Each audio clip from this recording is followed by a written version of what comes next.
Hello everyone, it's Shane Kanto, your Wasteland reviewer, and I'm here to review Shazam! The Fury of the Gods. And this sequel to the successful and surprise hit Shazam back in 2018 at this point, finally getting the sequel to come out. And I do feel like the iron's a little cold, and not a whole lot of people are very hyped for the sequel to be coming out. And I think that shows with it made a pretty modest opening weekend for a comic book movie like this with $30 million domestically, like 65 globally. But this film focuses on Billy Batson, Shazam, and his now Shazam family fighting crime. But now they're fighting another family, a group of sisters, the Daughters of Atlas, who want to get glory and power back to their realm, and that power of Atlas was taken from them and instilled upon the staff that gave Shazam and all of his family their powers. And there's conflict, they're dragons, they're just absolutely demolishing Philadelphia and general landmarks like Citizens Bank Park. And being from South Jersey, I'm just like, sad day. But this film, solid. It's right there in the middle. Solid sequel. It has elements that really work. When it focuses on the family dynamics, which were the best parts of the first film, it works.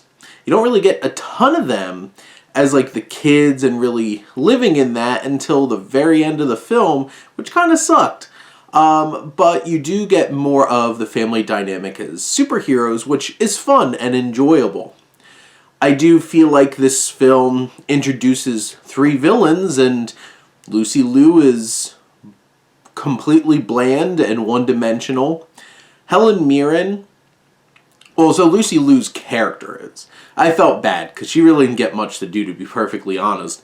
Helen Mirren really lives up these fantasy elements, and she was in Excalibur. She could live that up, and she did.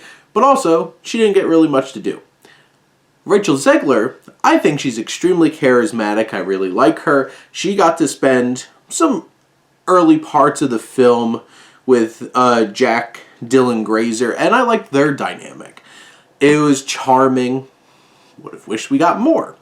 You also get Jack Dylan Grazer getting to spend some time with Daijin Hansu, who gets a lot more to do in this film and get to stand out a little bit. You do have, most of the time you don't see the young people except for Jack Dylan Grazer.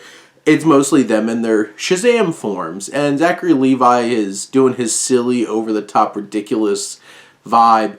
But he does get some time to shine towards the end of the film in a little weightier conflict. And the third act, I feel like they're jamming in so many elements and different kinds of things. And some of the humor in this can be extremely cringy and just like eye-rolling. And there's definitely like some big moments like that in the climax of the film.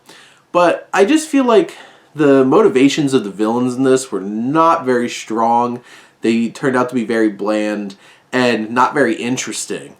And we could have spent more time on the dynamics of this family and dealing with that, which was the most interesting part of the film. I do have to say, this looks pretty darn good and interesting for a film that apparently only cost $120 million, and in comparison to most comic book tentpoles, that's not that much money, to be honest. And this film has a lot going on. It has some really obnoxious little things related to like trying to plug Wonder Woman in, and very obviously Gal Gadot having nothing to do with this movie for the most part. And they even give away like part in the trailer that they should never have done that, especially because like it's kind of a important part of the movie. And also that was just a woman in the Wonder Woman costume with Gal Gadot's face like deep faked on, and you're just like, what the hell, man? So this whole film has fun elements. Tonally, really has some issues. Like the first film, it's trying to be so silly and goofy, and then all of a sudden, like, obnoxiously dark. Like, there's a bunch of Minotaur, Chimera, Harpies, and Cyclops straight up murdering innocent people brutally. And you're just like, it's very different than the 7 deadly sins, murking a whole bunch of horrible business people. These are just straight up regular people on the streets of Philadelphia. But, it's fun. The more you pull back on the threads, you'll definitely see a lot more of its flaws. But there are some elements that worked really well, and there's some elements that just felt bloated and tacked on. But hopefully next time around, if we get more Shazam, we get to spend a little bit more time with the family. Because there are some moments there that got me a little emotional. Because they're great in that core, and I really enjoyed them. But those are my thoughts on Shazam! Fury of the Gods. Let me know what you think, and let's talk some movies. But thank you as always for tuning in and supporting your Wasteland reviewer.